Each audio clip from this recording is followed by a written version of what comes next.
तो हम लोग मैट्रिसेस डिस्कस कर रहे थे प्रीवियस क्लास में। ठीक है।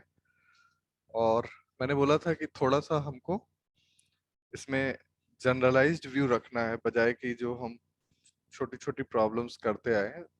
तभी आप थोड़ा क्वांटम मैकेनिक्स वाले में कंफर्टेबल होगे। ठीक है। जब आप क्वांटम मैकेनिक्स पढ़ोगे तो उस सेंस में एक मैंने डिस्कशन किया था कि अगर सपोज x1 x2 x3 ये सपोज n डायमेंशनल वेक्टर्स हैं, राइट। xn इस तरीके के वेक्टर्स हैं, n वेक्टर्स हैं। तो अब जब भी वेक्टर के बारे में बात हो, वेक्टर स्पेस की बात हो, तो आप सबसे सिंपलेस्ट वेक्टर स्पेस तो जानते ही हो, जो आप वेक्टर क्वांटिटी यूज करते हो ना, जिसमें तीन तीन एलिमेंट होते हैं, आई कैप, जे कैप और के कैप। तो हम लोगों ने इंडिपेंडेंट कंपोनेंट्स की बात कर ली थी। अभी मैं इंडिपेंडेंट वेक्टर्स की बात कर रहा हूं। ठीक है। तो I cap, J cap, K cap तीनों इंडिपेंडेंट वेक्टर्स हैं, क्योंकि आई कैप गुणे कोई constant number can not be J cap, J cap गुणे into some constant number can not be K cap, and K cap into some constant number can not be I cap. ठीक है। लेकिन अगर I cap, J cap, K cap suppose तुम 2D में हो, तो 2D में अगर तुम्हारे पास आई कैप और जे कैप है तो तुम कोई भी वेक्टर लिख सकते हो। तो यानी कि इसके अलावा तुम कोई भी वेक्टर लिखना चाहोगे तो वो इन्हीं से लिखा जा सकता है। ठीक है। तो मैक्सिमम कितने रिक्वायर्ड हैं इंडिपेंडेंट वेक्टर्स? 2। जो कोई भी थर्ड वेक्टर लेके आ जाओगे वो तो इसी के टर्म में लिखा जा सकता है, तो उसकी जरूरत नहीं है। ये बात समझ में आ रही है? सॉरी, इस प्लेन पे हो ना, प्लेन पे हो तो 2। अब ऐसे ही 3 डायमेंशनल स्पेस में आ जाओ तो x cap, Y cap, J cap vector की जरूरत है। और अगर कोई भी वेक्टर तुम लिखना चाहो तो वो इनके टर्म में लिख लोगे। ठीक है। किसी नए वेक्टर की जरूरत नहीं है। तो मैक्सिमम जो independent I cap, J cap, K cap 3 आ जाएंगे। तो ऐसे ही इस बात को एन डायमेंशनल स्पेस में सोचना है। ठीक है ना, क्योंकि यहां तक तो अच्छा रहता है, आई कैप, फिर आई कैप, जे कैप, फिर आई cap, J cap, K cap. लेकिन वेक्टर स्पेस यहां नहीं रुकता, वो तो एन डायमेंशनल है, तो उसमें फिर सोचने वाला कुछ नहीं रह जाता। ये जो मैथमेटिक्स तुम 3 डायमेंशनल से सीखते हो उसी का एक्सटेंशन कर देते हैं। तो जैसे अब मैं कह रहा हूं कि x1 x2 x3 xn ये तुम्हारा n वेक्टर्स हैं, और मैं लिख रहा हूं c1 x1 plus c2 x2 plus dash dash dash plus cn xn is equal to 0। ये इक्वेशन हो गई। ठीक है। अब अगर ये इक्वेशन सेटिस्फाइड है only if this equation is okay only when all the coefficients are 0।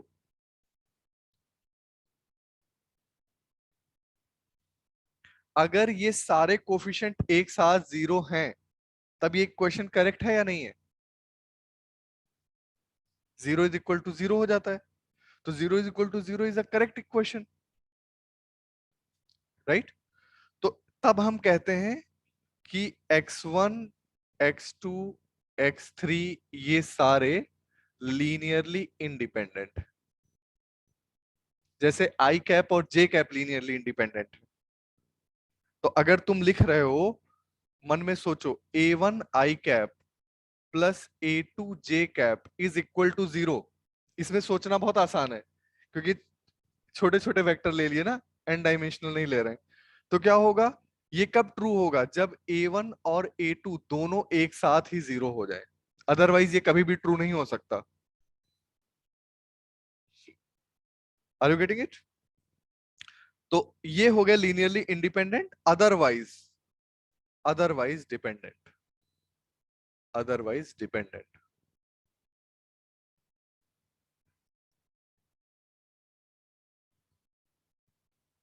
ठीक है। तो अदरवाइज डिपेंडेंट का एक एग्जांपल देख लेते हैं। जैसे कि मान लो c1 x1 plus c2 x2 is equal to 0 है, and c1 is not equal to c2, is not equal to 0। तो अगर ये नॉन जीरो है तो तुम x2 को बड़े आराम से -c1/c2 x1 के फॉर्म में लिख सकते हो। तो ये वेक्टर क्या हो गया, ये वेक्टर हो गया डिपेंडेंट एन डायमेंशन में, करेक्ट है।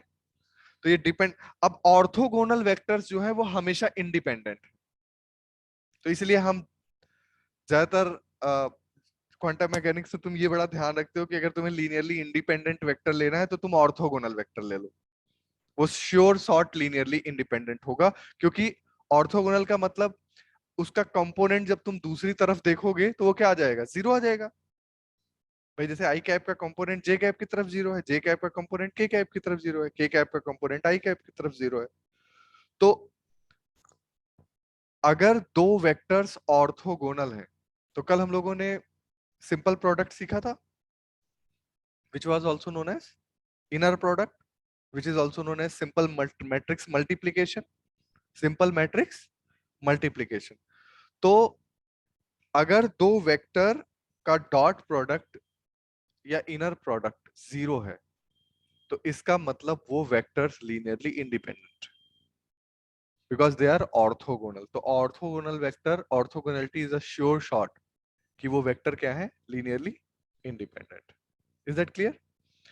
अब इस पे एक बड़ी ही इंटरेस्टिंग चीज है जो हम काफी यूज करते हैं, वो मैं जरा आपको सिखाऊंगा।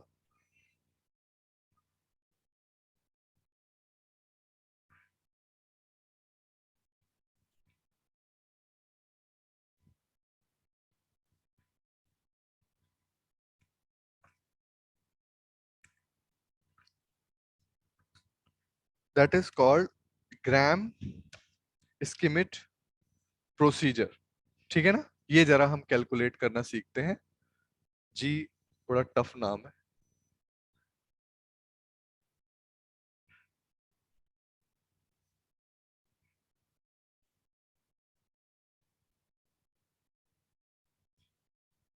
ठीक,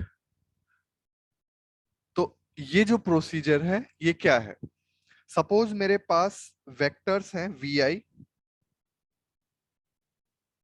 where I is equal to 0 1 2 dash dash n minus 1, मतलब n वेक्टर्स हैं।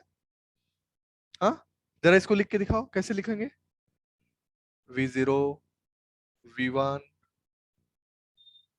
v2 dash dash v n minus 1, ये वेक्टर्स हैं।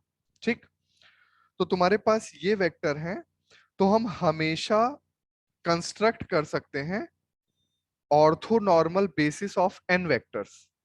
तो using this, right, using above we can construct orthonormal basis of n vectors such that wi dot wj is equal to Kronecker delta ij।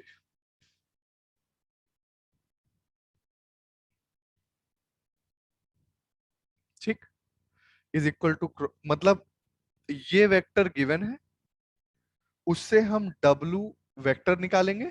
अब ध्यान से देखो, W I dot W J, जैसे ये different है ये हमेशा जीरो होगा, और जैसे ये सेम है ये हमेशा वन होगा। तो ऐसा वेक्टर हम w निकाल सकते हैं। अब वो w वेक्टर कैसे निकालें, ये क्वेश्चन आ गया। तो what is the definition of w vector, और फिर मैं एक एग्जांपल लेके आपको सिखाऊंगा। तो इसमें सबसे पहले करेंगे कि एक वेक्टर हम लिख लेंगे u1, that is equal to v1 plus some coefficient a10 and w0। okay, and what is w0? w0 will be equal to v naught by under root of v naught square. ये तो आपको समझ आ रहा होगा, v naught divided by under root of v naught square का मतलब है इसको यूनिट वेक्टर कर लेंगे, नॉट डिवाइड कर देंगे इसके मैग्नीट्यूड से, राइट। तो ये एक वेक्टर्स का सेट गिवन है, इस वेक्टर के सेट से सबसे पहले हम लिखना चाहते हैं first step. This is the first step. क्या लिख लेंगे हम? W not. तो आपके पास वी नॉट एक वेक्टर है। सिर्फ एक एक चीज को देखो, एन डायमेंशन में सोचोगे तो गड़बड़ हो जाएगा। सिर्फ एक सिंपल सोचो, तुम्हारे पास ये वेक्टर्स का सेट गिवन है। इसका पहला वेक्टर पकड़ा, इस वेक्टर को इसके मैग्नीट्यूड से डिवाइड कर दिया, तो क्या आ गया? डब्ल्यू नॉट आ गया। अब मैंने एक वेक्टर v1 लिख लिया, u1 लिख लिया, which is v1 plus a10 W not. यहां तक कोई दिक्कत? a10 एक कोफिशिएंट है, तुम बताओ इसको क्या लिख दें? हाँ, ये एक्चुअली स्टैंडर्ड बुक्स में स्टैंडर्ड नोटेशन होते हैं, ठीक है? तो आधा तो एग्जाम पेपर में नोटेशन देख के क्वेश्चन नहीं कर पाते, क्योंकि वो स्टैंडर्ड नोटेशन यूज करते हैं। अगर उसी चीज को बहुत सरल भाषा में सीख रहे हो तो भी एग्जाम में दिक्कत आती है, क्योंकि वहां का नोटेशन भी अलग होता है, ठीक है ना? तो हमको एक जनरलाइज नोटेशन में काम करना आना चाहिए। तो बिकॉज यहाँ वन इंट्रोड्यूस हो गया ना, और जीरो भी है, यानी ये वाला भी है और वन भी इंट्रोड्यूस हो गया, इसलिए यहाँ पे a10 लिख रहे हैं कोफिशिएंट, क्योंकि it is depending on first and zero both, right? Okay, तो u1 लिख लिया।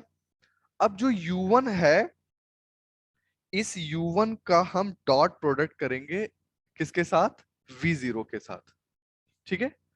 तो u1 dot v0 is equal to 0। We want it a perpendicular vector to v naught. हमें ये कैसा वेक्टर चाहिए? Perpendicular vector to v naught चाहिए। तो मैं डॉट प्रोडक्ट जीरो कर दूं। अब जैसे ही तुम डॉट प्रोडक्ट जीरो करोगे तो तुम्हें ये मिल जाएगा, a10 मिल जाएगा। a10 की वैल्यू निकाल, करो जरा। नेक्स्ट स्टेप लिखो, डॉट प्रोडक्ट जीरो करो।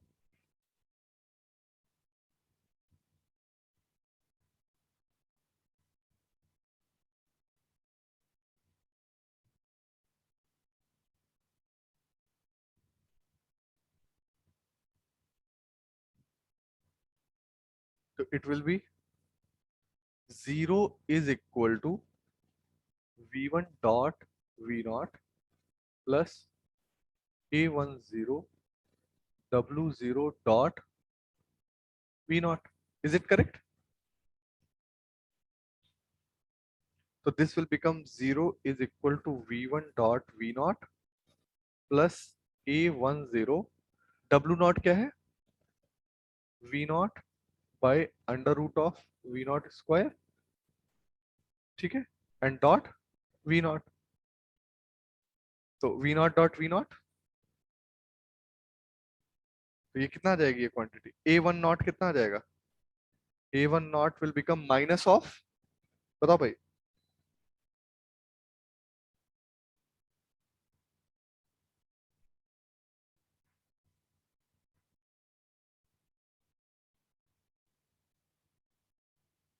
a1 naught is equal to,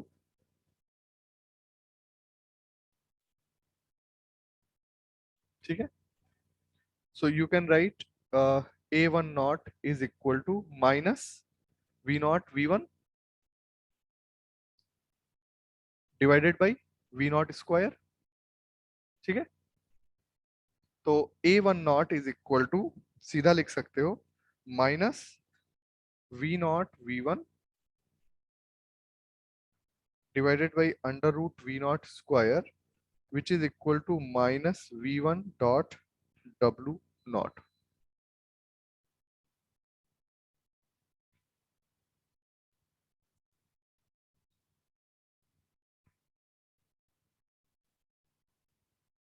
ठीक है? अब एक एग्जाम्पल, अब वो कैसा होगा? तो अब एक काम करते हैं। हाँ, क्या हुआ? क्या आ रहा है? ये स्टेप क्लियर है? ये स्टेप, इसके बाद a10 निकाल लेना।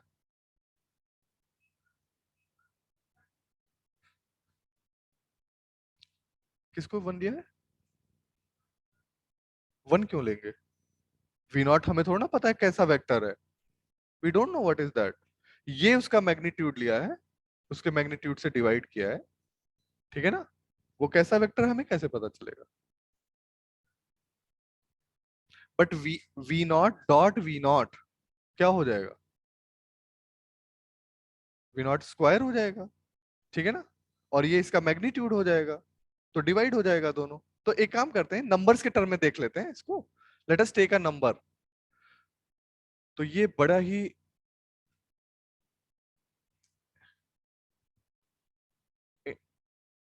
इंटरेस्टिंग मेथड है कि अगर मैं आपको अब क्वेश्चन देता हूं मैं आपको, चलो दो वेक्टर लो, अब जो एन डायमेंशनल था उसको क्या कर लें, सिर्फ दो वेक्टर ले लें समझने के लिए, ठीक है।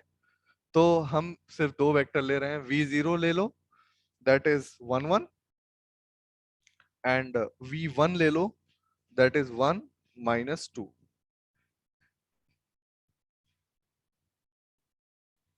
तो what will be u1?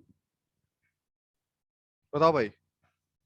u1 is equal to v1 plus a10 w0। Is this okay?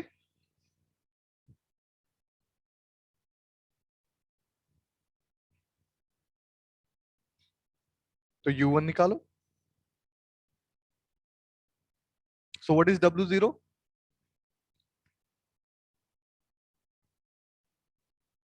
1/√2 1 1।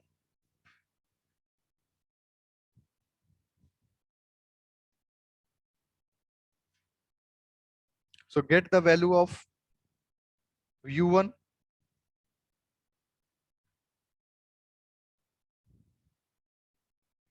a10 की वैल्यू बताओ कितनी आएगी?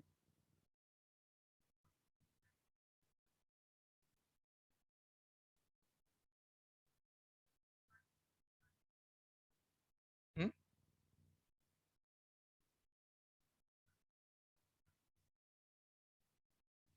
तो u1 डॉट v0 ये कितना होना चाहिए? 0 होना चाहिए, right. So what will be the value of, तो ये यहाँ पे क्या आ जाएगा जब डॉट लोगे तो u1 डॉट v0 इज 0, तो 0 इज इक्वल टू कितना हो जाएगा? u1 डॉट v0, तो पहला टर्म कितना आ जाएगा? v1, बोलो। डॉट ले रहे हैं, just v u1 dot v0 ले रहे हैं, और u1 तुम्हारा परपेंडिकुलर आना चाहिए, तो u1 dot v0 should be 0।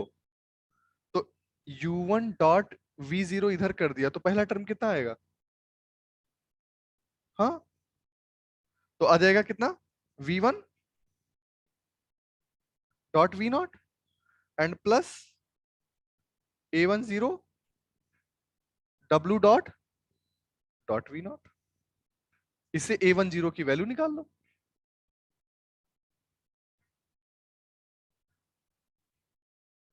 क्या?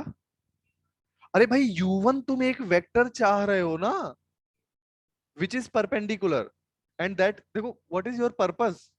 You want to write a vector which is perpendicular to v naught and that can be written in the form of v naught and v1, ठीक है। एक ऐसा vector जो कि इसके perpendicular है और वो इन दोनों के फॉर्म में लिखा जा सकता है, यही तो तुम निकालना चाह रहे हो, ठीक है। तो बताओ कितना आ जाएगा, a10 कितना आ जाएगा? a10 is 2√2।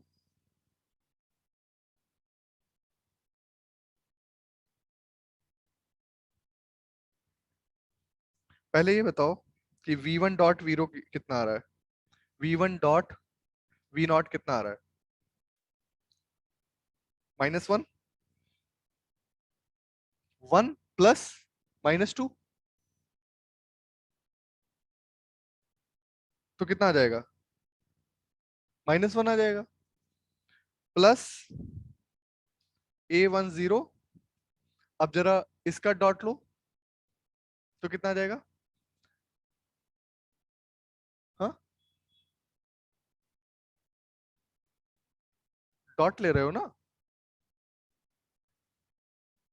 सॉरी, एक मिनट रुक जाओ। What is A10? 1/√2। Very good. तो what is U1? So U1 इज V1 1 - 2 plus A10, which is 1/√2 into W0, which is 1/√2 1 1. Now tell me this value. Tell me the value of U1 quickly.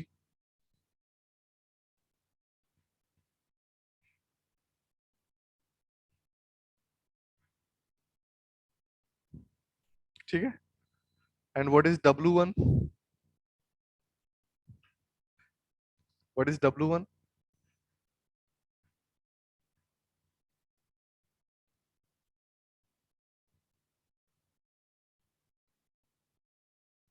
1/√3/2 square plus -3/2 square 3/2 -3। मैंने बिल्कुल simple तरीके से कर दिया।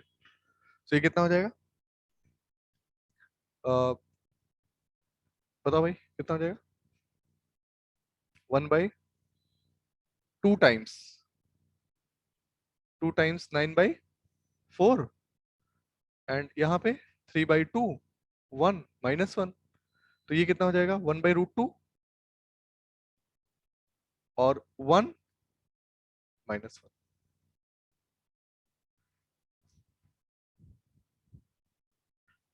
तो आपने क्या प्रॉमिस किया था कि अगर ऐसे n वेक्टर स्पेसेस हैं तो हम ऐसे W निकालेंगे जो कि WI × WJ इस क्रोनकर डेल्टा। तो जरा वो देखो तो वो प्रॉमिस पूरा हो रहा है कि नहीं। तो W0.W1 ये कितना आना चाहिए? 0। और W0.W0 W1.W1 ये देखो कितना आ रहा है, दोनों बताओ वैल्यू। देखो ये 0 आ रहा है, आ रहा है। W0.W1 तो 0 ही आ रहा है ना। और W1.W1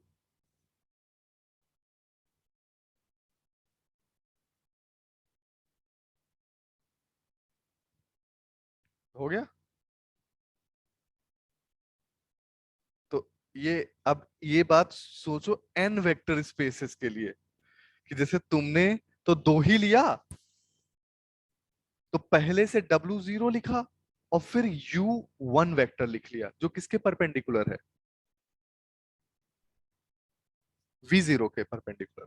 W के बारे में मत सोचो, बेसिक वेक्टर तो ये है ना। अब अगला क्या कर सकते हो? U2 लिख सकते हो। क्या लिख सकते हो? U2 लिख सकते हो, फिर U3 लिख सकते हो। अगर मान लो vector spaces n dimensional vector space है तो U W1 W2 W3 सारा निकाल सकते हो। ये 2 के लिए समझ लो इतना काफी है, इससे ज्यादा जरूरत नहीं पड़ती। क्लियर है? तो वेरी गुड। बिल्कुल भी नहीं होगा। तुम मन में सोच सकते हो और सोच के ऑर्थो। तो Hermitian matrix, Hermitian matrix, Hermitian matrix क्या है कि अगर तुम्हारे पास कोई मैट्रिक्स ए है और तुम उसका डैगर लेते हो तो you get the same matrix. A dagger is equal to A. ठीक है? And what is dagger? Dagger is transpose plus conjugate. दोनों में से कोई भी चीज पहले कर सकते हो, चाहे पहले कॉन्जुगेट ले लो, ट्रांसपोज कर दो, या फिर दिस इज हर्मिशियन मैट्रिक्स। और सेकंड मैट्रिक्स है स्क्यू हर्मिशियन। स्क्यू हर्मिशियन जिसमें क्या होगा? A dagger is equal to minus. ठीक। और तीसरी मैट्रिक्स है यूनिटरी मैट्रिक्स। यूनिटरी मैट्रिक्स जिसमें U dagger U is equal to identity matrix होगी। U dagger U matrix will be, ये सब स्क्वायर मैट्रिक्स के केस में हम सारा डिस्कशन करेंगे। All this will be, all of the physics will be square matrices, right. I told you the reason in last class, क्योंकि हमारे पास जो सपोज एक मन में सोचो कि तुम कोई इक्वेशन सॉल्व कर रहे हो, लीनियर इक्वेशन सॉल्व कर रहे हो, तो तुम्हारे लिए जितने नंबर ऑफ वेरिएबल्स हैं, अगर उतने नंबर ऑफ इक्वेशंस नहीं है तो तुम सॉल्व नहीं कर सकते हो। तो every time you will be getting square, right, to solve it perfectly. तो unitary matrix is U dagger U is equal to identity matrix. अब इन तीनों मैट्रिसेस में ये यूनिटरी मैट्रिक्स को सॉरी, इसको पहले स्क्यू सिमेट्रिक मैट्रिक्स को देखते हैं। कि मान लो कोई मैट्रिक्स ए है और वो मैट्रिक्स है ए आई जे। किसी भी मैट्रिक्स के नंबर को कैसे रिप्रेजेंट कर सकते हैं? ए आई जे से रिप्रेजेंट कर सकते हैं। तो अगर मैं इसका डैगर लेता हूं, डैगर लेता हूं, सो this will B A J I and conjugate, ठीक है। और ये बन जाएगा, मान लो ये कोई कॉम्प्लेक्स नंबर है, तो ये हो जाएगा अल्फा प्लस, मान लो ए आई जे जो था वो एक कॉम्प्लेक्स नंबर था, अल्फा प्लस आई बीटा, ठीक है। तो ये क्या हो जाएगा जब तुम complex, alpha minus I beta, so this will become alpha minus I beta and number will be J I, ठीक है। अब ये जो ए डैगर है, ये क्या सजेस्ट कर रहा है? कि जो तुम्हारा ए जे आई है, A dagger is equal to minus A लिखना है मुझे। तो जरा लिखो जरा, this is A dagger and this is equal to minus of A. Minus of A क्या होगा? Minus alpha minus iota beta. तो आयोटा बीटा तो कैंसिल हो गया और जो अल्फा आ गया वो हो गया 0, ठीक है। यानी कि तुम स्क्यू हर्मिशियन मैट्रिक्स कभी भी लिखोगे तो कोई भी कॉम्प्लेक्स नंबर में रियल पार्ट नहीं होगा, यानी वो नंबर प्योर इमेजिनरी होगा। और वो नंबर 0 भी हो सकता है, क्योंकि बीटा इंडिपेंडेंट हो गया ना। तो वो बीटा नंबर कुछ भी हो सकता है, तो कुछ भी हो सकता है तो 0 भी हो सकता है। तो इसका मतलब या तो 0 होगा या प्योर इमेजिनरी होगा।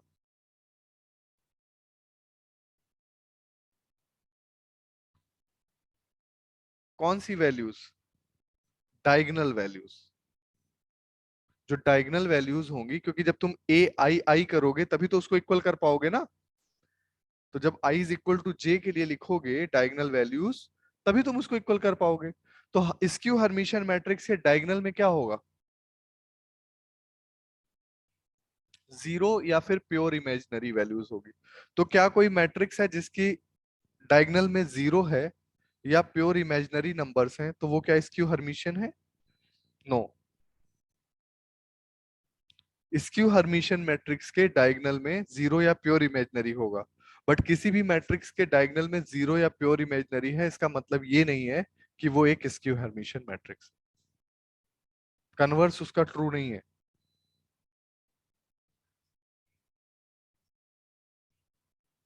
किसमें? स्क्यू हर्मिशियन में A dagger is equal to minus A था, हाँ।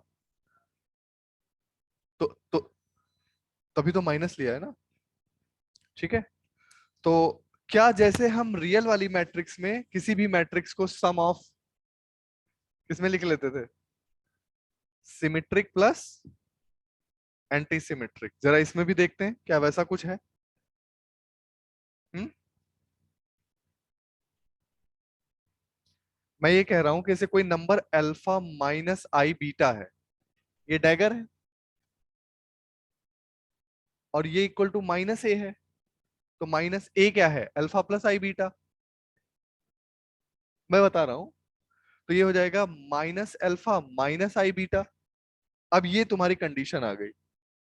तो जो ये था ये तो कट गया। तो इसका मतलब बीटा कोई भी नंबर होगा तो दोनों तरफ कट जाएगा, तो इस सिचुएशन सही रहेगी। तो यानी बीटा कोई भी नंबर हो सकता है। तो जब बीटा कोई भी नंबर होगा तो ये कॉम्प्लेक्स नंबर क्या हो जाएगा, कोई भी नंबर हो सकता है बीटा। ओके। और अल्फा क्या है कि 2 अल्फा इज इक्वल टू 0 आ गया, तो यानी अल्फा पक्का 0 हो गया, यानी कि ये जो तुम्हारा डायगोनल वाला एलिमेंट था इसमें अल्फा है ही नहीं, तो यानी डायगोनल वाला एलिमेंट सिर्फ आई बीटा है। लेकिन एक केस ऐसा भी तो हो सकता है कि बीटा 0 हो जाए तब भी तो ये फॉलो होगा, तो यानी डायगोनल वाला एलिमेंट या तो 0 है या फिर प्योर इमेजिनरी है, ये कह रहा हूं। ओके। अब बताओ जरा, जैसे हम वहां पे, याद आया हम सिमेट्रिक मैट्रिक्स को कैसे लिख लेते थे, हम किसी भी मैट्रिक्स को एक सिमेट्रिक और स्क्यू सिमेट्रिक मैट्रिक्स में लिख लेते थे, एनी मैट्रिक्स। तो क्या वैसा कुछ यहाँ हो सकता है, कैसे हो सकता है बताओ।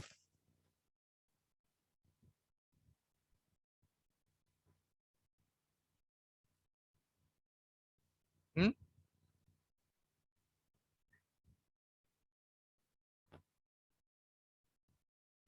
आ जाएगा।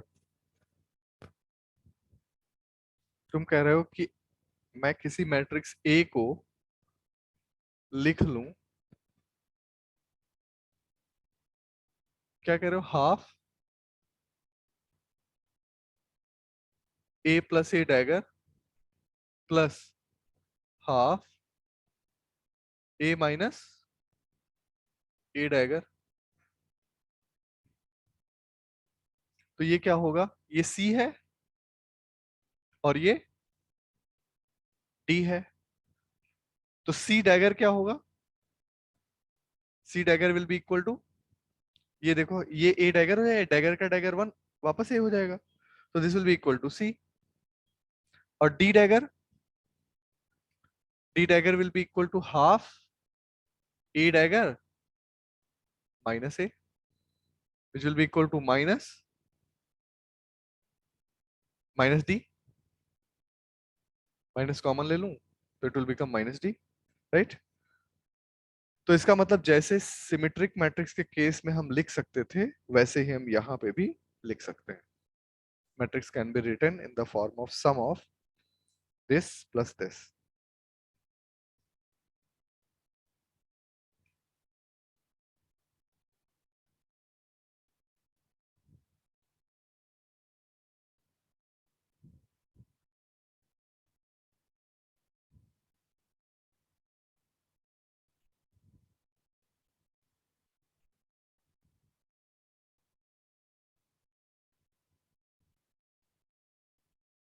तो डायगोनल मैंने बता दिया था, ट्रेस मैंने बता दिया था पिछली क्लास में ना, मैंने डायरेक्ट प्रोडक्ट ऑफ वेक्टर्स बता दिया था, जो कि अभी आपको बताया, दैट इज डायरेक्ट प्रोडक्ट, ठीक है ना। और direct product A cross B, वो लिखना भी मैंने बताया था, आपको आता है, आपको आता है, ए डायरेक्ट प्रोडक्ट बी, जो कि रिलेटिविस्टिक क्वांटम इलेक्ट्रोडायनेमिक्स में यूज होता है, अभी तो वहां पे सारी चीजें उस स्पेस में की जाती है ना, नहीं तो इतना बड़ा लिख दोगे कि पूरा कॉपी भर जाएगी। तो ये नोटेशन देखो, टेंसोरियल नोटेशन है, मैंने कल बताया भी था ना, डायरेक्ट प्रोडक्ट, डायरेक्ट का नाम आउटर है, मैं तो डायरेक्ट और टेंसर प्रोडक्ट जानता हूँ, हो सकता है आउटर भी नाम, कोई बात नहीं, ठीक है। तो चलो ये डिस्कस कर लेते हैं फिर, तो लिखिए डायरेक्ट प्रोडक्ट।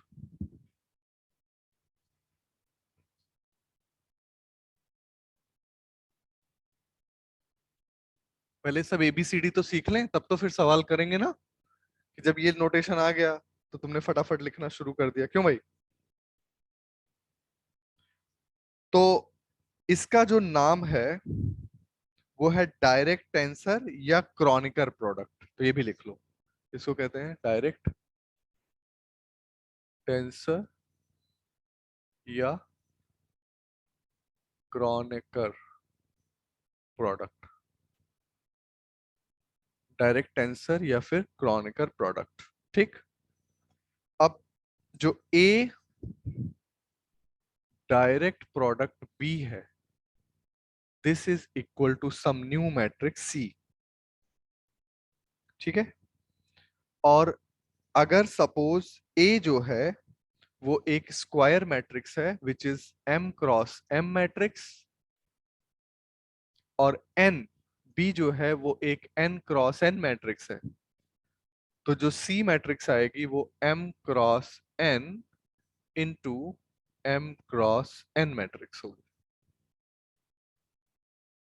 यानी कि मान लो ए अगर एक 9 क्रॉस 9 मैट्रिक्स है और बी एक 8 क्रॉस 8 मैट्रिक्स है, सो जो सी होगी that will be 72 cross 72 matrix.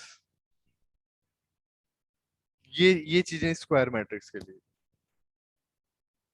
ठीक है, ये सब कुछ फिजिक्स स्क्वायर मैट्रिक्स के लिए है। जहां से तुम्हारी फिजिक्स शुरू होती है वो मैट्रिक्स फिर स्क्वायर मैट्रिक्स ही बन जाती है। ठीक है, तो तुम्हारे सारी सिमेट्रिक मैट्रिक्स जो हम डिस्कस करेंगे, हर्मिशियन डिस्कस करेंगे, डायगोनल मैट्रिक्स डिस्कस करेंगे, सिमिलरिटी ट्रांसफॉर्मेशन डिस्कस करेंगे, ऑल दैट। ओके,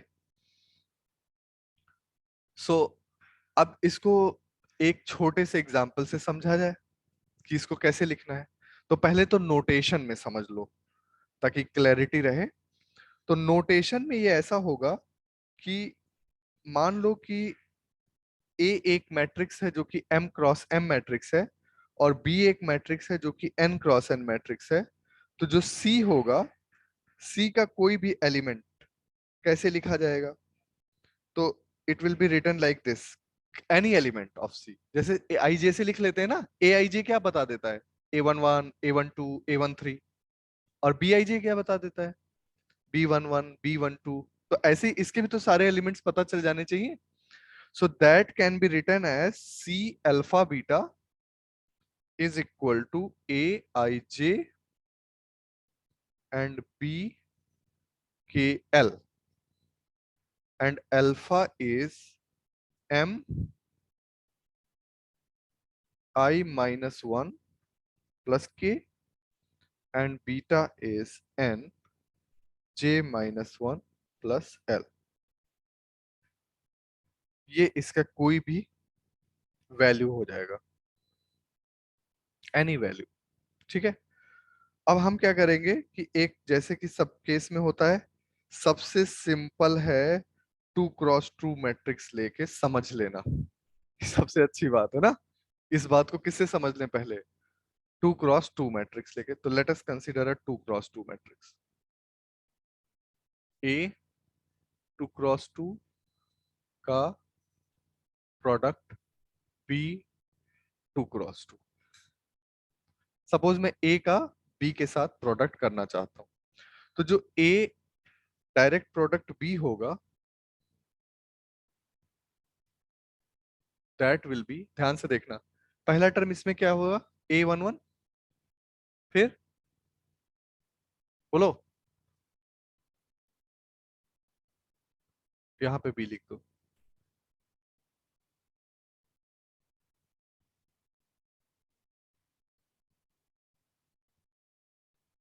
बी यहाँ पे नहीं लिखा हुआ है, तो बाद में लिखा हुआ है। क्वेश्चन क्या है? ये क्रॉस दिख रहा है तुम्हें? कुछ तो डिफरेंट होगा पहले से डेफिनेशन में, तभी तो एक गोला लगाया गया है। तो अब देखो जरा, इसको यहाँ पे ओपन करो। ये जब ए बी के साथ जाएगा तो यहाँ पे क्या बन रहा होगा? मन में सोचो जरा। A11 B11 A11 B12 A11 B21 A11 B22। अब बोलो जरा, A21 B11 A21 B12 A21 B21, A21, B2। यहाँ पे A12, B11, A12, B12, A12, B21, A12, B22, A22, B11, A22, B12, A22, B21, A22 and B2।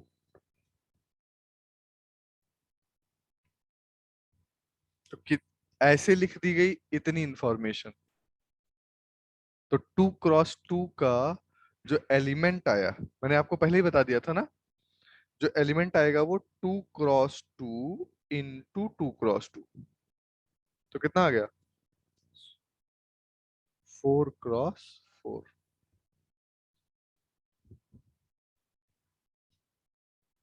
तो जितनी matrices तुम relativistic electrodynamics, quantum relativistic electrodynamics में gamma matrices आती है ना, gamma zero, gamma one, वो सब डायरेक्ट प्रोडक्ट के फॉर्म में तो लिखी रहती हैं।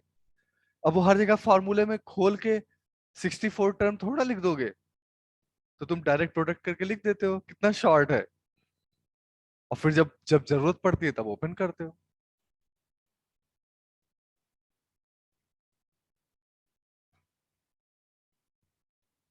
कितने टर्म आ जाएंगे बताओ? 3x3 है तो 81 टर्म आ जाएंगे।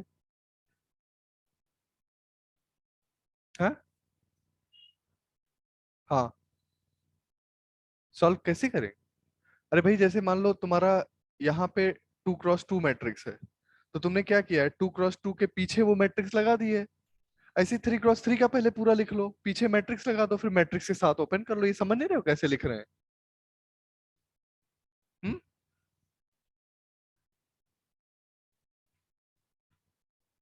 क्वेश्चन क्या है तुम्हारा? क्वेश्चन ये है कि इनकी जरूरत क्या है, और जहां जरूरत है वहां ये कितना अच्छा रोल प्ले करते हैं। तो अगर आपने एडवांस में पढ़ा हो कि भाई जैसे मान लो इलेक्ट्रिक फील्ड, मैग्नेटिक फील्ड, ये सब क्वांटिटीज आती रहती हैं, वेक्टर पोटेंशियल, अब उनको एक्चुअल रिलेशन ये सब मैट्रिक्स मल्टीप्लाई करके होना है। शॉर्ट फॉर्म में ऐसे लिख देते हैं। अब जब एक्चुअल कैलकुलेशन करना होगा तो ओपन कर लोगे। ये तो फायदा है ना टेंसोरियल नोटेशन का। इस जो चीजें इतने बड़े में कैलकुलेट होनी है वो तुमने शॉर्ट में लिख दिया। ठीक है। हर चीज को इस एंगल से नहीं देखना है कि हमें एक एग्जाम देना है जिसमें 4 ऑप्शन आते हैं। समझ रहे हो ना? कुछ चीजों को तो, कुछ तो टॉपिक भी होंगे, और टॉपिक इसलिए थोड़ा ना बने हैं कि तुम्हें एक नेट नाम का एग्जाम देना है। तो डिराक मैट्रिसेस इसलिए बनी हुई हैं कि वो 4 ऑप्शन में कैसे सेलेक्ट करो, नॉट लाइक दैट ना। ठीक है। तो मैंने एक आपको होमवर्क भी दिया था भाई। क्या दिया था? इनवर्स निकालने को।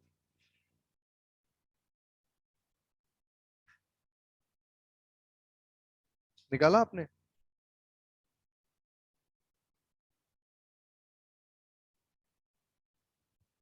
चलो मैं अभी एक मैट्रिक्स दे रहा हूँ।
एक मैट्रिक्स लिखो, A is equal to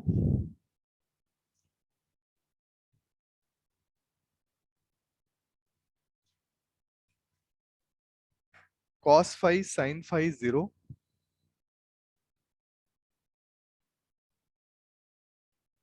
minus sine five cos five,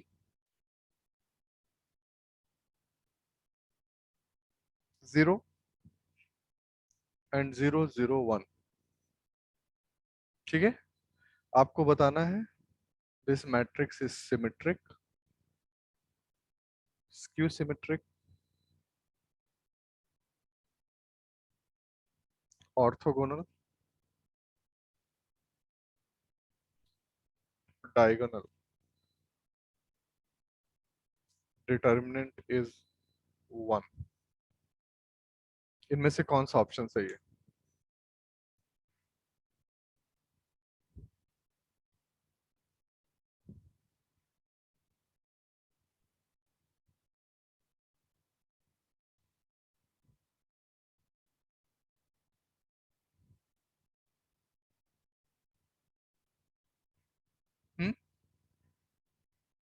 multiple सही है।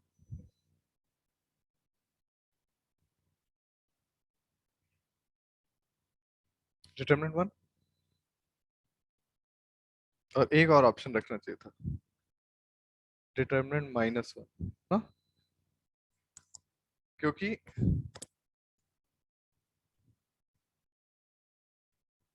जो ऑर्थोगोनल मैट्रिक्स है उसका डिटर्मिनेंट जो है वो वन या माइनस वन आता है। ठीक है, तो this is a rotation matrix. अगर तुम किसी वेक्टर को 5 डिग्री से घुमा दो, keeping Z axis constant, Z axis के अबाउट घुमा दो, तो देखो जेड एक्सिस का कोई भी कंपोनेंट बदलेगा नहीं। ठीक है, ये 3x3 मैट्रिक्स है। तो तुम क्या करोगे, अगर मान लो तुम इस मैट्रिक्स से, ये मान लो कोई ए मैट्रिक्स, ये रोटेशन मैट्रिक्स, तो ये 3x3 है, और इससे मल्टीप्लाई कर दो सम एक्स वाई जेड, तो इससे नया एक्स डैश वाई डैश और जेड डैश आ जाएगा।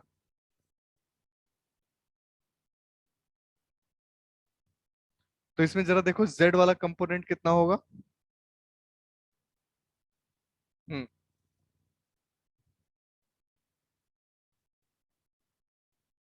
ये कितना है, 3x1, तो फाइनली कितना मिल जाएगा,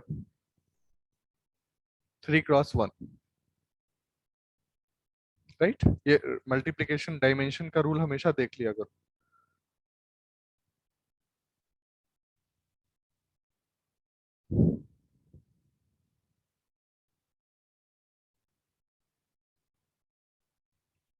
सो z इज इक्वल टू कितना आएगा, z dash is equal to z, तो इसका मतलब किसके अबाउट रोटेट किया गया है, जेड एक्सिस के अबाउट रोटेट किया गया है। जेड एक्सिस के अबाउट रोटेट करोगे तो जेड में कोई चेंज नहीं आएगा ना, क्योंकि उसी के अबाउट रोटेशन कर रहे हो, और बाकी कंपोनेंट्स बदल जाएंगे, एक्स डैश आ जाएगा, वाई डैश आ जाएगा। सो this is rotation of a vector about z axis, and new coordinates will come, they are x dash y dash and z dash, z dash will be equal to z। तो कोई भी यहाँ पे random rotation vector दे दिया जाए और आपसे ये पूछ लिया जाए कि किसके अबाउट रोटेशन किया गया है, तो आप चाहो तो उसको मल्टीप्लाई करके देख लो, जो बदल नहीं रहा है उसी के अबाउट रोटेशन किया गया है। क्लियर है? सो ऐसी और भी दो मैट्रिसेस हैं, rotation matrices, one is about y axis and one is about z axis. तो आप गेस भी कर सकते हो कि किसके अबाउट रोटेशन किया जाएगा, कि कोई फर्क नहीं पड़ेगा।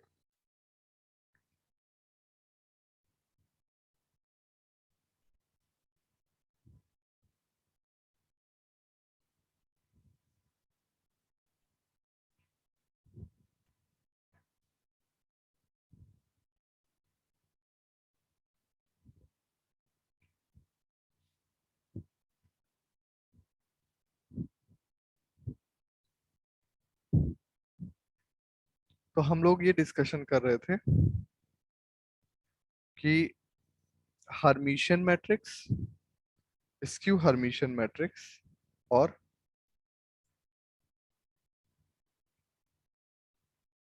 एक मैट्रिक्स सी है that is equal to half C plus C dagger and plus 1/2 iota into iota c minus c dagger.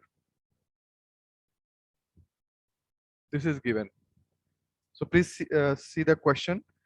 The matrix C is not Hermitian.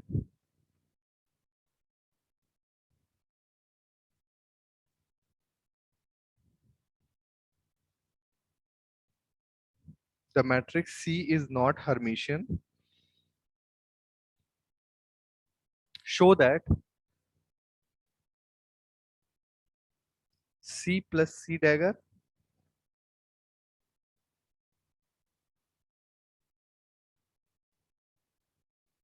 and iota C minus C dagger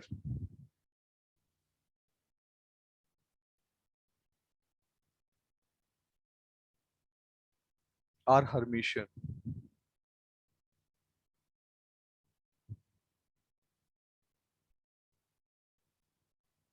This means this means that a non-Hermitian matrix this means that a non-Hermitian matrix may be resolved into two Hermitian parts.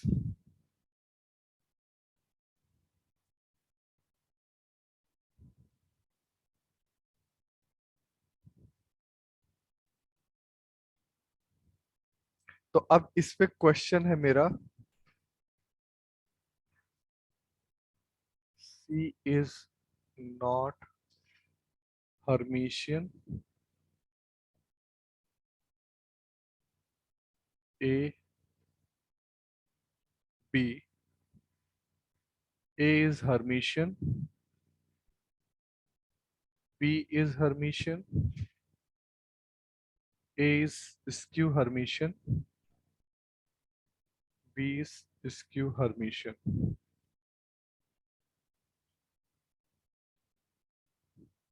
A is unitary.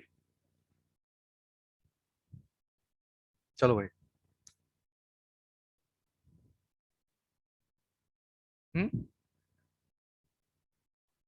The matrix C is not Hermitian.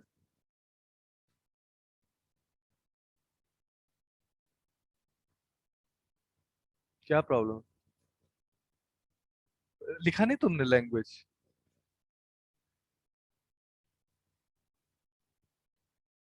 नहीं, तुमने वो language नहीं लिखा जो मैंने लिखवाया. वो जरूरी है लिखना ना, ऐसे थोड़ा ना टाइम वेस्ट कर रहा हूँ लिखवा के. तो लैंग्वेज पढ़ना आना चाहिए. पेपर की ये बड़ी इंपॉर्टेंट पार्ट है, बहुत ज्यादा इंपॉर्टेंट, कि आप पैराग्राफ पढ़ के मीनिंग डिराइव करो.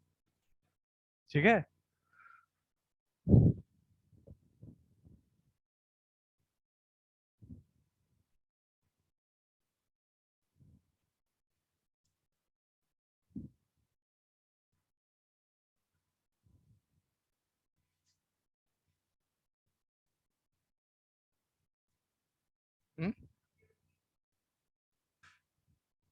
ए और बी दोनों हर्मिशियन है. चेक करो. तो देखो, ए, पहले देखो ए क्या है. ए है सी प्लस सी डैगर. तो ए डैगर करो तो आ जाएगा C dagger plus C. Matrices तो एसोसिएटिव है, तो this will be equal to A. इसका मतलब ये हर्मिशियन हो गया.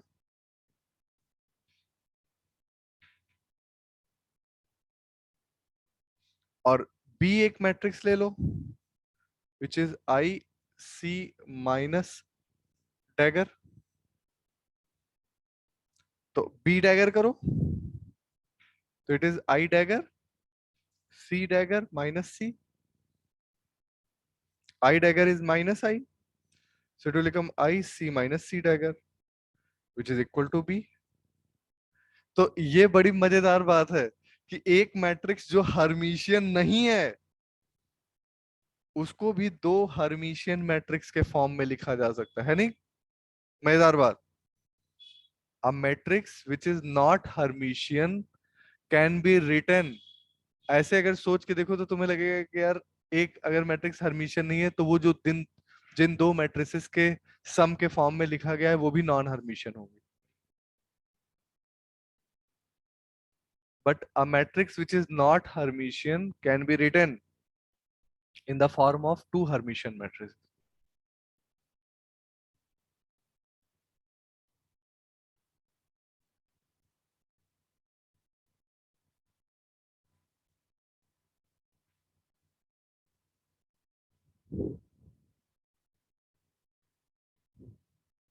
हम्म। अरे तो सिखाने के लिए बता रहा हूँ ये पर। वो तो लैंग्वेज है, मैं कह रहा हूँ पढ़ना आना चाहिए आपको। ठीक है, क्या लिखा हुआ है, क्या मीनिंग ड्राइव करनी है, उसके बाद उसको भूल जाओ। उसके बाद क्वेश्चन यहाँ से शुरू होता है और ये क्वेश्चन। ठीक है, अब एक मैट्रिक्स है U is equal to E to the power I A H।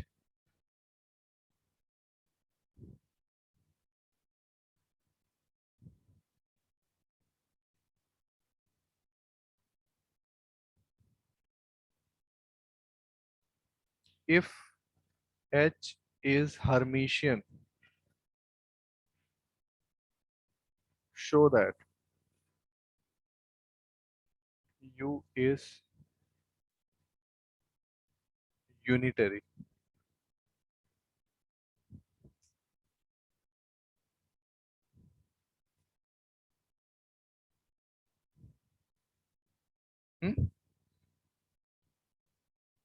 ये तो कहा ही नहीं जा सकता।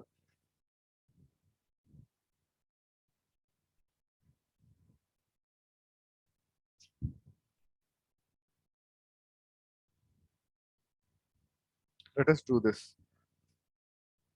ये तो अगर मेरे पास एक मैट्रिक्स है U, U डैगर U, ये करना होगा और ये किसके इक्वल आना चाहिए? आइडेंटिटी मैट्रिक्स के इक्वल आना चाहिए। ठीक, तो हो जाएगा काम। तो U है क्या? U है identity plus IAH plus dash dash dash.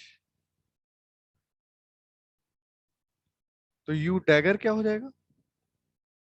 U dagger will be identity minus IAH plus dash dash dash. ठीक है, आपने टेलर्स एक्सपेंशन कर लिया या फिर कह लो कि मैक्लॉरियंस एक्सपेंशन कर लिया।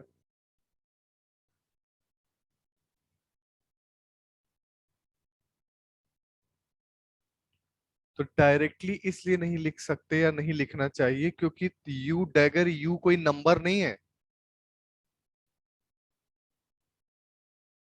जब लेफ्ट हैंड साइड एक मैट्रिक्स है तो राइट हैंड साइड भी तो मैट्रिक्स ही है।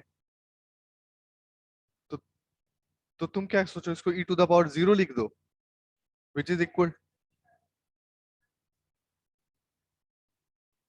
तो वो तो फिर ई टू द पावर जीरो आ जाएगा। हम्म?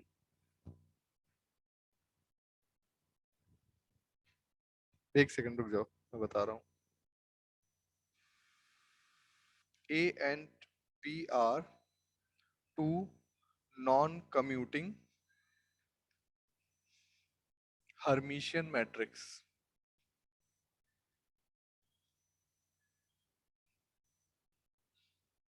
A and B are two non-commuting Hermitian matrices and AB minus BA is equal to iota C.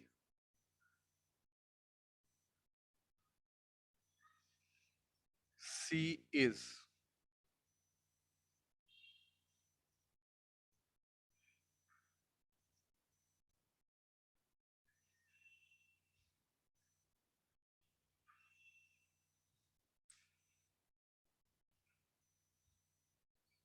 So non commuting क्यों गिवन है?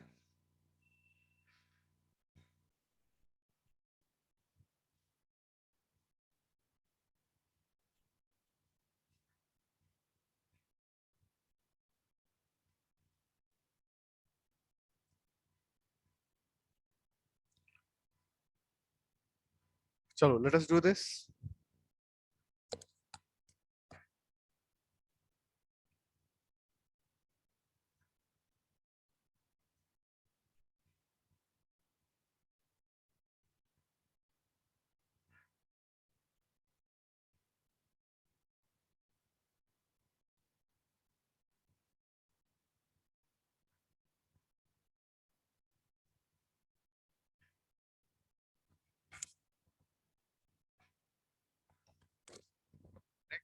डिटर्मिनेंट ऑफ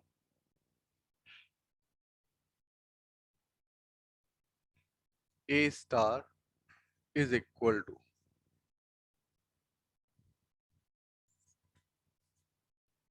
डिटर्मिनेंट ऑफ इनमें से कौन सा ट्रू है?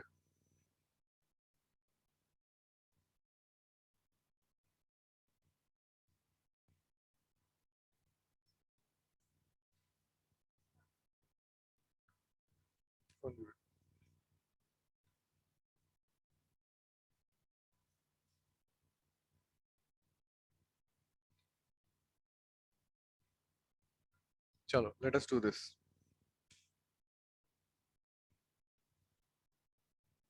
स्टेप है हमारा सीखना, तो इसमें ये पहला दो करेक्ट है। जो नेक्स्ट स्टेप है सीखना, that is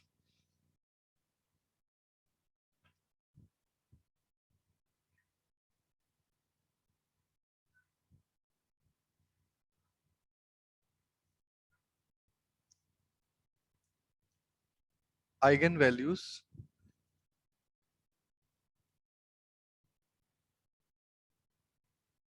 and eigen vectors.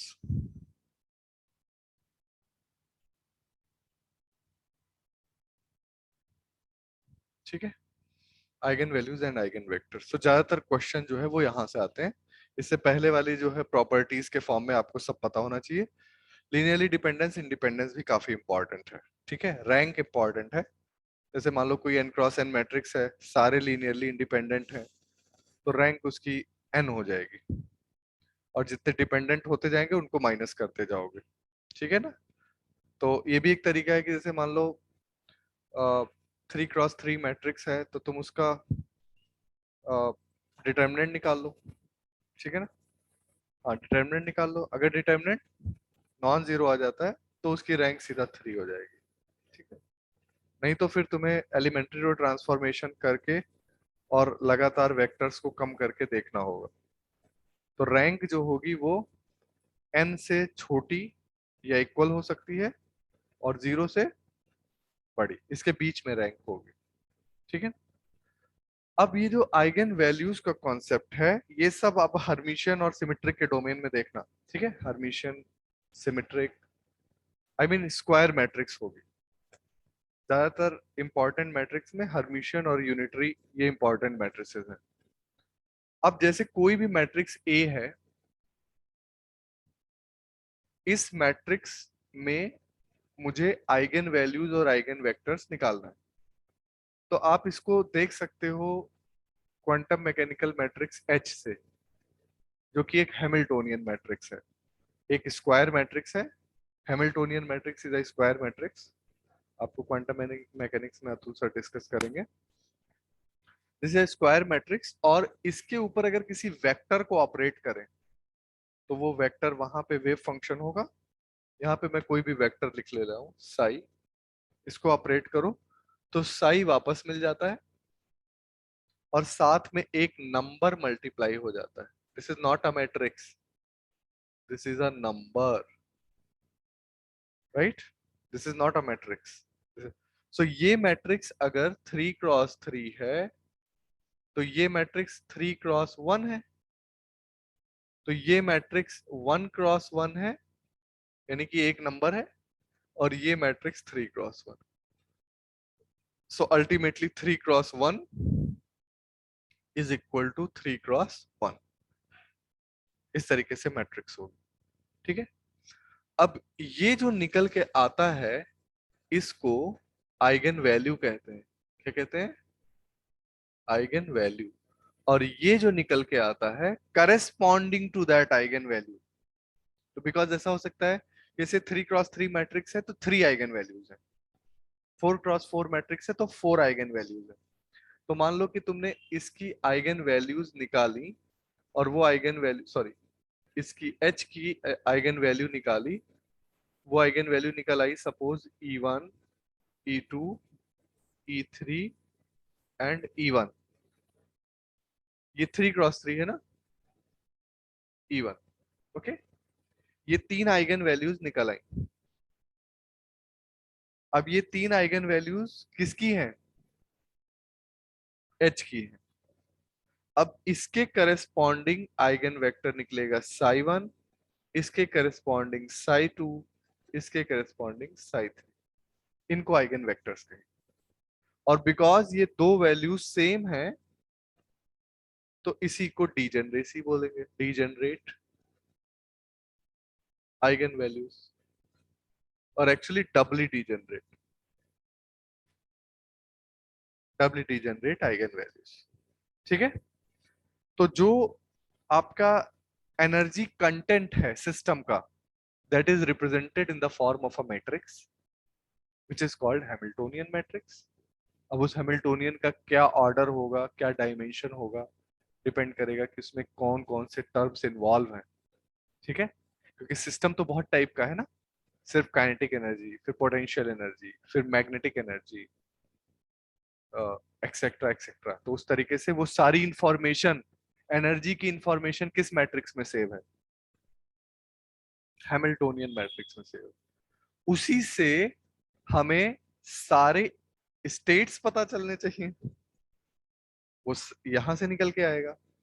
तो एच से ई निकल आएगा, ई के करस्पॉन्डिंग हम साई निकाल लेंगे, तो ये पूरा सेट तैयार हो जाएगा कि इस हैमिल्टोनियन में कौन सा एनर्जी आइगन वैल्यू है और उसके करस्पॉन्डिंग कौन सा स्टेट है। तो ये सारी चीजें, तो हमको इससे लेना देना नहीं, ये सब आप क्वांटम मैकेनिक्स में पढ़ोगे। मुझको लेना देना है किसी मैट्रिक्स ए से। ठीक,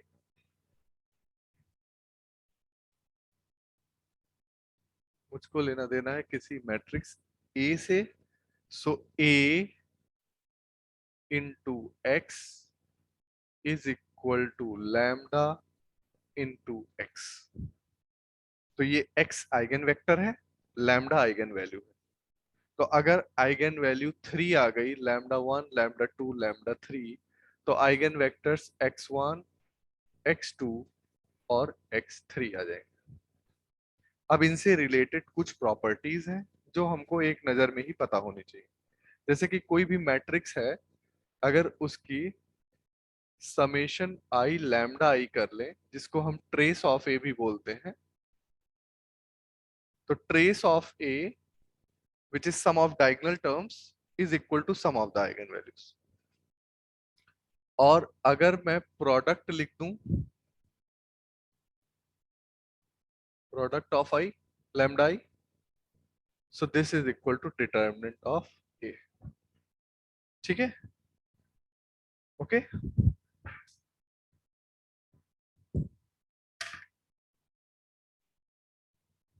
So sum of eigenvalues is equal to trace of the matrix and product of the eigenvalues is equal to determinant of the matrix।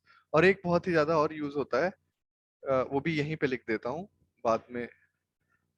Determinant of e to the power a matrix is equal to e to the power trace of a।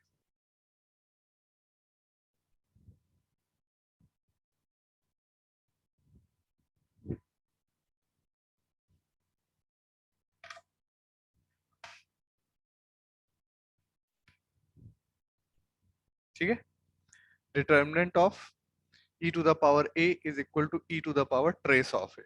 जैसे क्या होगा, जैसे मान लो कोई matrix है a, ध्यान से देखना, उसकी आइगन वैल्यूज आ गई लैम्डा 1, लैम्डा 2, लैम्डा 3। फिर तुमने e to the power a लिख दिया, उसकी आइगन वैल्यूज आ गई लैम्डा 1, उसकी आइगन वैल्यूज आ गई e to the power lambda 1, e to the power lambda 2, e to the power lambda 3। समझ में आ रहा है? अब तुमने इसका डिटर्मिनेंट निकालना चाहा, determinant e to the power a, तो वो प्रोडक्ट ऑफ आइगन वैल्यूज है, तो वो हो जाएगा e to the power lambda 1 into e to the power lambda 2 into e to the power lambda 3, which will be equal to e to the power lambda 1 plus lambda 2 plus lambda 3, which is equal to e to the power trace of a।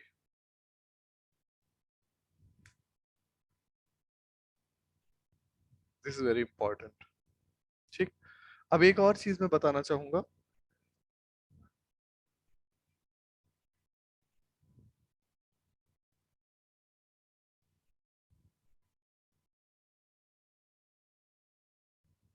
कि e to the power,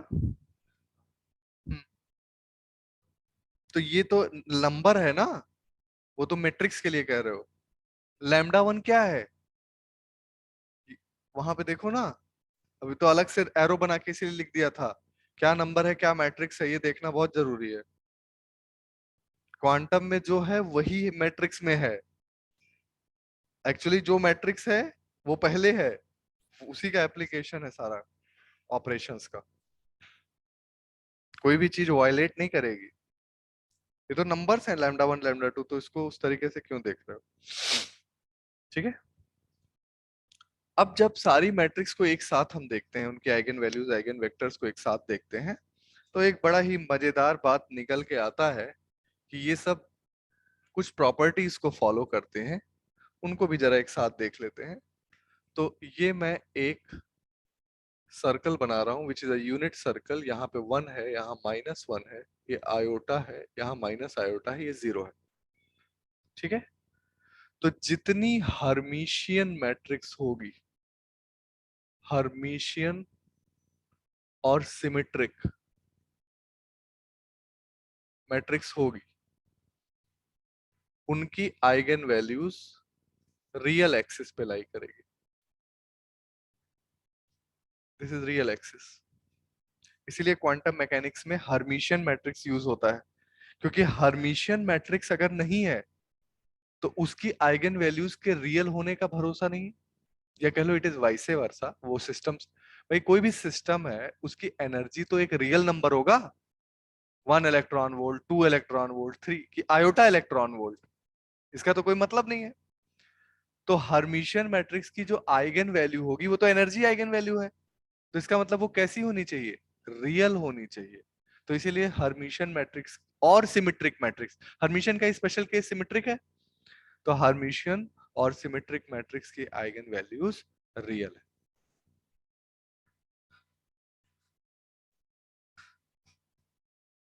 ठीक है, और second है skew symmetric और skew Hermitian की eigen values. अब एक बात सुनो, अगर रियल है तो वो 0 भी हो सकता है, और अगर इमेजिनरी है तो वो भी 0 हो सकता है, तो 0 दोनों दुनिया के बीच में है। ठीक है, अगर रियल है तो 0 भी हो सकता है, और अगर इमेजिनरी है तो भी 0 हो सकता है। तो हर्मिशियन और सिमेट्रिक मैट्रिक्स की आइगन वैल्यूज रियल, और स्क्यू सिमेट्रिक और स्क्यू हर्मिशियन और स्क्यू सिमेट्रिक मैट्रिक्स की आइगन वैल्यूज इमेजिनरी। और ऑर्थोगोनल और यूनिटरी मैट्रिक्स की आइगन वैल्यूज का लैम्डा का मॉड हमेशा 1 होगा, क्योंकि वो इस सर्कल पे कहीं लाई करेगा, इस यूनिट सर्कल पे लाई करेगा। तो यूनिट सर्कल का मतलब हो गया उसका रेडियस 1 है ना, तो ये पॉइंट कोई भी एक्स कॉमा वाई होगा तो आर इज इक्वल टू 1, तो इसका मतलब root of x square plus y square will be equal to 1।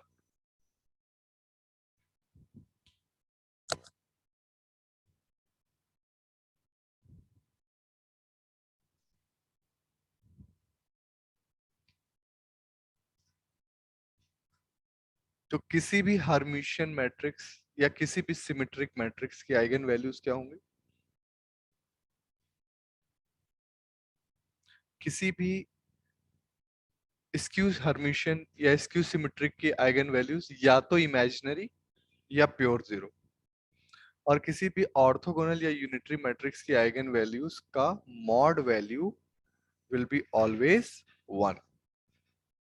इसीलिए ऑर्थोगोनल मैट्रिक्स का जो आइगन वैल्यू है, वो आइगन वैल्यू का मॉड देखो, जैसे मान लो वो ऐसे आ सकता है कि x प्लस आई वाई आ गया, लेकिन जब root of x square plus y square करोगे तो that value will be always 1। ठीक है, तो एक बार इन सारे टाइप की मैट्रिसेस को लेना होगा। और दूसरी बात ये है कि ये जो आइगन वेक्टर्स निकल रहे हैं ये सबसे इंपॉर्टेंट है। तो ऐसे आइगन वैल्यूज तो निकल आई, अब जो आइगन वेक्टर्स लिखने हैं वो तुम कोशिश करोगे कि वो वेक्टर लीनियरली इंडिपेंडेंट लिखे जाए। सुन रहे हो बात को? तो अगर आइगन वैल्यू डिफरेंट है तो ज्यादा दिक्कत नहीं है। जैसे मान लो lambda one, lambda two, lambda three है, तो लैम्डा वन के करस्पॉन्डिंग निकाल देंगे, लैम्डा टू के करस्पॉन्डिंग निकाल देंगे, लैम्डा थ्री के करस्पॉन्डिंग। दिक्कत तब है जब वो lambda one, lambda one, lambda to है, तो तुम्हारे पास आइगन वैल्यू तो सेम आ गई, लेकिन वो सेम स्टेट्स नहीं है, वो दो अलग स्टेट्स हैं, बट बाई चांस उनकी एनर्जी सेम हो गई। जैसे कि 100, 010, 001, मान लो NLM है, तो ऐसा हो सकता है ना, n is equal to n x square plus n y square plus n z square है।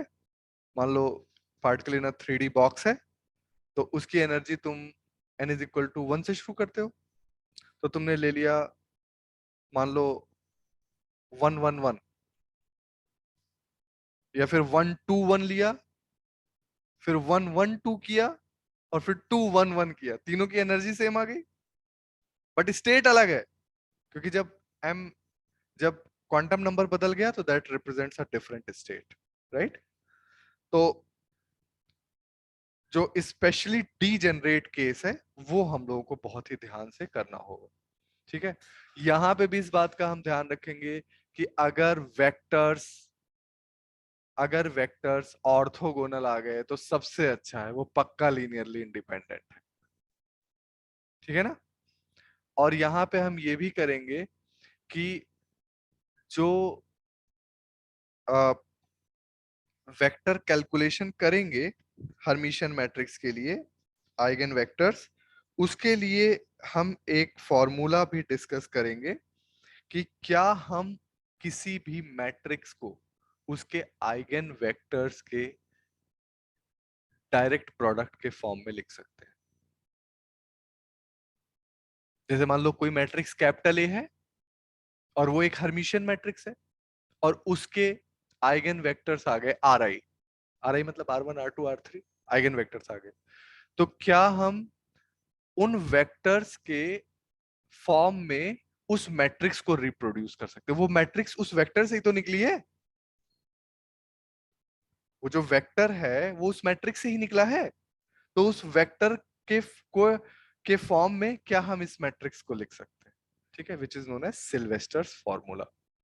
तो इन सभी चीजों पे नेक्स्ट क्लास में हम लोग चर्चा करेंगे। ठीक है, ओके, कोई डाउट हो तो बताओ।